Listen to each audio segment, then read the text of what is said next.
Hello everyone. तो कैसे हो आप सब। मैं हूँ सोनी, आपकी जीएल स्टोरी टेलर और राइटर।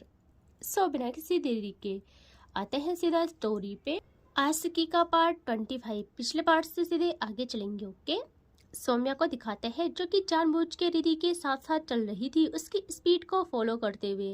एंड यहाँ रिधि स्माइल करती है एंड फिर वो रेस देती है अपनी कार को, और पलक झपकते ही सौम्या की नजरों से ओझल हो जाती है। सौम्या भी अब पीछा नहीं करती है और सिया को उसके घर ड्रॉप करती है। सिया उतर जाती है और कहती है प्लीज चलो ना, सुबह भी आए बट अंदर नहीं जाना हुआ, अभी तो चलो, पापा से भी मिलवाना है आपको। सौम्या कहती है लेकिन क्यों। सिया टेढ़ी आंखों से घूरती है सौम्या को और कहती है ऐसे कौन बात करता है। सौम्या कहती है सॉरी ना, बट मैं बस कह रही थी कि मिलना क्यों है, और पक्का फिर कभी आऊंगी ना। सिया मुंह फुला के जाने लगती है कि तभी सौम्या सिया का हाथ पकड़ लेती है और सिया पीछे मुड़ती है। सौम्या कहती है घूमने जाएंगे हम पक्का, मैं फिर आपको ड्रॉप करने आऊंगी तो आपके पापा से भी मिल लूंगी, अब तो मुंह बनाना बंद कर दो ना। सिया स्माइल करती है और कहती है सच्ची। सौम्या कहती है मुच्ची, अब इजाजत हो तो हम जाएं। सिया कहती है बिल्कुल, और सौम्या चली जाती है वहां से। सिया अपनी जगह से तब तक नहीं हिलती जब तक सौम्या उसकी आंखों से दूर नहीं हो जाती। और अब हमें दिखाते हैं रात का सीन, रिधि का घर, जहां सौम्या रिधि के घर पहुंच गई थी ठीक 10 बजे। और वो उतर के बाइक से टिक जाती है और उसकी नजरें सिर्फ रिधि के रूम की तरफ थी। वो बस रिधि का वेट कर रही थी। यहाँ टाइम बीत जाता है, 11 बज जाते हैं, बट रिधि सौम्या को दिखती तक नहीं और सौम्या का इंतजार करना शदीद हो जाता है। उसको बेचैनी होने लगती है और रिधि आ ही नहीं रही थी। सौम्या के पास उसका नंबर भी नहीं था, वो क्या करे उसे कुछ समझ ही नहीं आता। और रिधि के रूम की खिड़की ठीक उसके सामने थी और वो गेट से अंदर नहीं जा सकती थी क्योंकि गार्ड्स थे, उसे अंदर घुसने भी नहीं देते वो सब। और वो सारी चीजें समझती थी और यहाँ सौम्या को समझ आ जाता है कि रिधि उससे सता रही है, वो इतनी आसानी से तो नहीं आएगी। बट सौम्या भी कहाँ हार मानती, वो वेट करती है। फिर उसके मन में कुछ आइडिया आता है, वो बस मौका ढूंढने लगती है और उसकी नज़र जाती है एक पेड़ पे जिसकी शाख रिधि के रूम की बालकनी के बहुत पास थी। बट उस पेड़ तक जाने के लिए उसे दीवार लांघनी होती और वो पहाड़ पे चढ़ना या ये सब बखूबी जानती थी। वो जैसे मौका पाती है दीवार पे चढ़ जाती है एंड देन गार्ड से छुपके पेड़ तक, फिर उसकी एक शाख से एकदम जंप करती है बालकनी में। एंड अब हमें दिखाते हैं रिधि को जो कि रूम में मिरर के सामने तैयार हो रही थी। ओ माय गॉड, उसका लुक ऐसा कि कोई देखे तो बस देखता रह जाए। वो अपने बालों को संवार ही रही थी कि उससे अपने रूम में आहट फील होती है। रिधि कुछ पलों के लिए थोड़ी सीरियस होती है, फिर वो एकदम पीछे पलट के देखती है खिड़की की तरफ जहां उससे विंडो खुली मिलती है और वहां से आ रही ठंडी हवा का झोंका रिधि को छू के गुजरता है। रिधि इसे अपनी सोच का फितूर समझती थी कि तभी अचानक और खुद को किसी की गिरफ्त में पाती है। इतना सडन और रफ था कि रिधि की आंखें बड़ी हो जाती है, एकदम खुल जाती है, उसके सांसें ऊपर नीचे होती है। उसके होश तब उड़ते हैं जब वो अपनी नेक पे किसी के लव फील करती है, अपनी टमी में किसी की पॉजिटिवनेस ग्रिप फील करती है, जो ग्रिप चाह के भी वो खुद को उस ग्रिप से आज़ाद नहीं कर पाएगी, ऐसी वाली थी। ये ग्रिप एक पल एक सेकंड के लिए नहीं था, ये कैद ये जकड़ उम्र भर के लिए उसकी रगों में उतर चुकी थी कब का। और कहीं ना कहीं ये एहसास दोनों को हो गया था, बट रिधि एक सेकेंड लगाती उस टच को फील करने में। उसके लोगों से निकलता है तुम यहाँ। और सौम्या रिधि को पकड़े बेक हक किए उसकी नेक पे किस करती है बहुत प्यार से, फिर अपना एक हाथ बहुत ही पजेसिव टोन में रिधि की नेक पे स्लाइड करती है और डार्क टोन में कहती है इस रात की छोटी सी खामोशी में काले लिबास पहने चांद बनकर चल रही हो, तुम्हारी एक झलक ने मुझे बेघर कर दिया और मैं अपनी ही धड़कनों की कैदी बन गई। ना तुमने मुस्कुराने का वादा किया, ना मुझे अपना बनाने का हक दिया, फिर भी इस दीवाने दिल ने मान लिया कि खूबसूरती का मतलब सिर्फ तुम ही हो और तुम पे सिर्फ मेरा अधिकार है। मैं छीन लूंगी रिधि तुम्हें तुमसे ही, माना जिसकी एक नज़र तुम पे पड़ जाए वो दीवाना बन जाता है तुम्हारा। पर ये शहर, ये रात, ये हवा, मैं किसी को भी इजाज़त नहीं देती तुम्हें इस तरह देखने की जैसे मैं देखती हूँ। तुम्हारी इस खामोशी पे भी मेरा हक है, तुम्हारी हर सांस पे मेरी नज़र है। तुम अगर मुस्कुराओ तो वो जो मैं बनूंगी देखना तुम, और अगर रो दो तो दुनिया से पहले मैं जिम्मेदार रहूंगी। मैं तुम्हें पाने का जुनून रखती हूँ, ये चाहती हूँ कि तुम जब भी खुद को महफूज या हैरान फील करो तो तुम्हारे जहन में सिर्फ मेरा नाम आए। लोग इसे इश्क नहीं, जुनून कहते हैं, लेकिन सही भी है। जो चीज़ मेरी रूह तक बस चुकी हो उस पर सिर्फ मोहब्बत का लेबल लगाना काफ़ी नहीं होता। ये पता नहीं कुछ अलग है। तुम बहुत खूबसूरत हो, बहुत ज़्यादा, और मैं तुम्हारी हर एक नज़र पे मरती हूँ। रिधि एकदम पीछे पलट जाती है और सौम्या उसकी कमर को अभी भी नहीं छोड़ती और अब दोनों की नज़रें टकराती है। रिधि कहती है, मानना पड़ेगा, जिस रूम में आज तक कोई पंछी भी नहीं आ सका मेरी इजाज़त के बगैर तुम यहाँ पहुँच गए हो, वो भी इस वक्त। सौम्या कहती है, तो कम आका है क्या आपने इस दीवाने को? रिधि कहती है, कम तो नहीं आका, कम आके नहीं सकती मैं, पता था मुझे कुछ तो करोगे ही। सौम्या कहती है, हाँ शायद ना करती कुछ अगर तुम वक्त रहते आ जाती। बोला था लेने आऊँगी पर तुम नहीं आई, लेकिन माफ़ करती हूँ तुमको, क्योंकि जिस तरह तुम मेरे लिए सजी सवरी हो मैं तो पागल हो गई।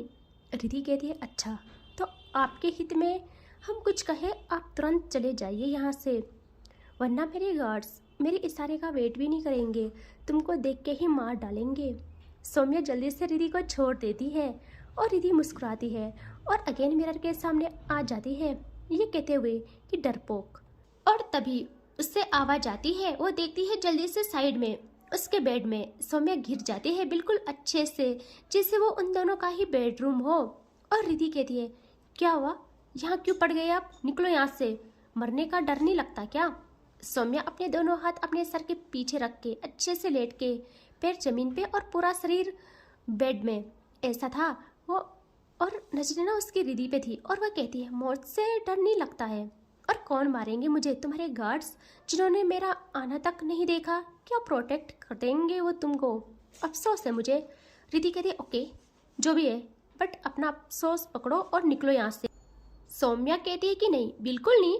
तो रिधि कहती है, निकलना तो तुम्हें पड़ेगा ही, मैं मेन रोड से आ रही हूँ, तुम जहाँ से आए हो वहीं से निकलो यहाँ से। और वो जल्दी से सौम्या के पास आके उसका हाथ पकड़ती है। सौम्या कहती है, यार ऐसे कौन करता है, पहली बार मैं अपने ससुराल आई हूँ, मतलब कोई इज्जत विज्जत है कि नहीं?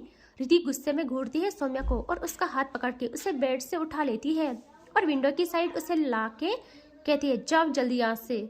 सौम्या कहती है, बस 5 मिनट, मैं नीचे हूँ, नहीं आई तुम तो कसम से बोल रही हूँ मैं मेन डोर से अंदर आ जाऊंगी, तुम जानती हो मैं कर जाऊंगी सब। और वो एकदम बालकनी से नीचे नीचे लटक जाती है।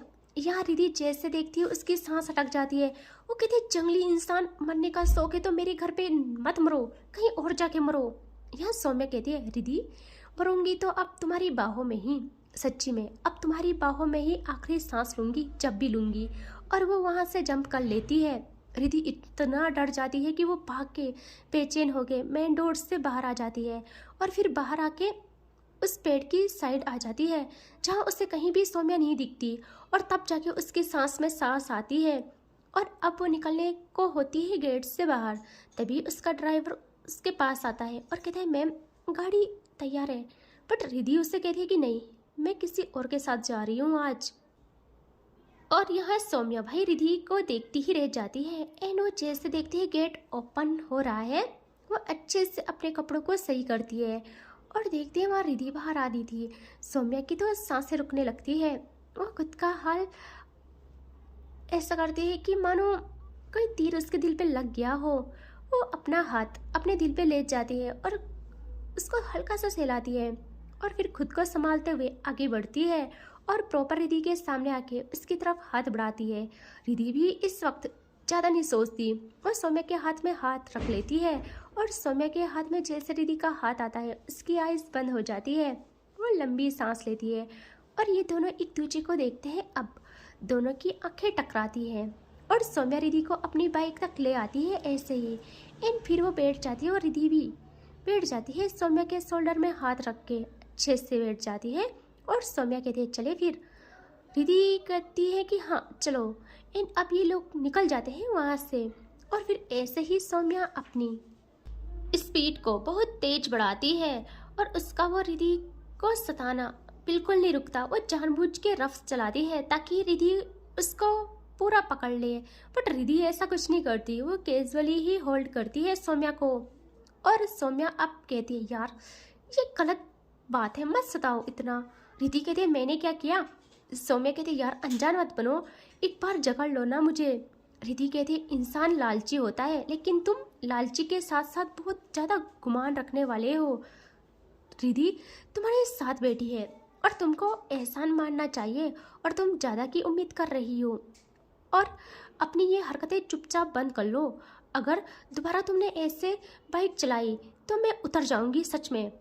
सौम्या बहुत तेज ब्रेक मारती है, इतनी तेज कि रिधि पूरी सौम्या से सट जाती है और रिधि के बाल उड़ते हैं हवा में उड़ के वो सौम्या तक आ जाते हैं। यहाँ रिधि गुस्से में कहती है सच में मैं ही बेवकूफ़ हूँ जो जो तुम्हारी बात मान के तुम्हारे साथ आ गई।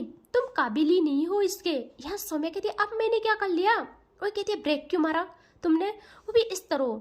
यहाँ सौम्या कहती है मैडम जी माना मैं बहुत ज़्यादा स्मार्ट हूँ, लेकिन बस कुछ पलों के लिए मेरे चार्मिंग लुक से नजरें हटा के साइड में देखिए, ट्रैफिक में हूँ। रिधि जो सौम्या को घूर रही थी वो अपनी नजरें ले जाती है साइड में, और वो लोग सच में ट्रैफिक में थे। रिधि कहते हैं चार्मिंग, स्मार्ट, और तुम अच्छी खासी खुशफहमी में हो। सौम्या हंसती है और कहती है आज नहीं तो कल खुद से कह दोगी ये सब, मुझे पता है। और इनकी यहाँ ये प्यारी सी नोकझोंक चल ही रही थी कि साइड में एकदम एक लग्जरी कार रुकती है और सौम्या की नज़र जाती है साइड में। तभी उस कार का मिरर धीरे धीरे डाउन होता है और सौम्या अपने हेलमेट को थोड़ा अप करती है, और वहाँ थी एक लड़की जो सौम्या को ही घूरे जा रही थी, पूरी भूखी हो जैसे, लाइक दैट। और रिधि ये चीज़ नोटिस करती है, उसे सौम्या का रिएक्शन देखना था। सौम्या पहले तो उसे देखती है, बहुत प्यार से देखती है वो उस लड़की को। फिर वो लड़की सौम्या को स्माइल करके आई ब्लिंक करती है। सौम्या अपने हेलमेट को पूरा रिमूव कर डालती है और उससे बहुत अच्छे से देखने लगती है, और वो लड़की खुश हो जाती है। यहाँ सौम्या कहती है सुनिए आँख झपकाने की जरूरत नहीं है, मेरी बाइक के पीछे जो बैठी है ना दुनिया की सबसे खूबसूरत लड़की है, इनके बाद मेरी नज़र कहीं और टिकती ही नहीं। वो लड़की हल्के नशे में थी, वो कहती है हम कौन सा नजरें टिकाने को कह रहे हैं, बस एक नज़र देख लो क्या पता। तभी सौम्या कहती है सॉरी मेरी आंखों का एड्रेस फिक्स हो गया है, जो साथ बैठी है ना उनके अलावा किसी और को वहाँ आने की अनुमति नहीं है। मेरी नज़र जाती सब पे है बट टिकती सिर्फ इन पे। और वो ऐसे ही हेलमेट पहनती है एंड अब करती है वो स्टार्ट, और रिधि को कहती है मेरी क्वीन चले फिर। रिधि कहती है कुछ नहीं है, बस सौम्या जिस तरह उसे चाहती थी वो उसे वैसे ही पकड़ लेती है।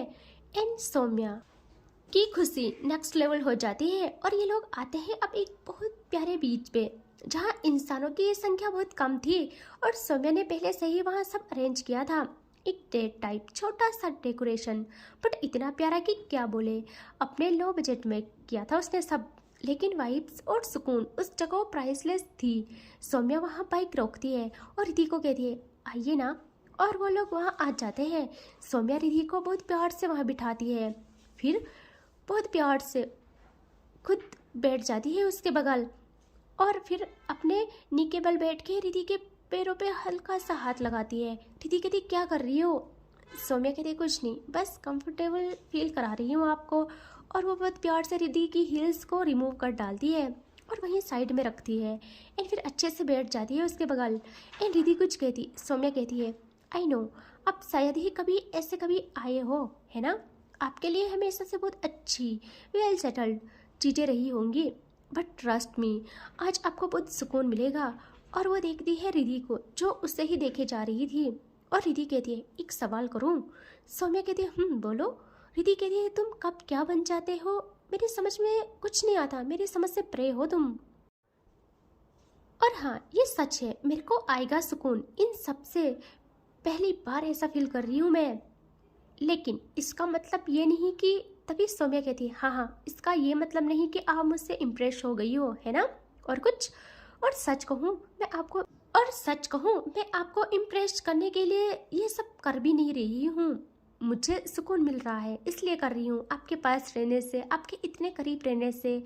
और मैं हमेशा इस रूप में नहीं रहती हूँ, कभी कभी ही ये मौका मिलता है।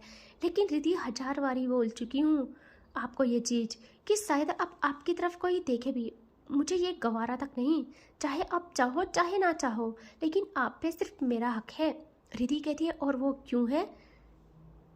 रिद्धि कोई चीज़ नहीं है जो जब चाहे अपना हक जमा लिया तुमने।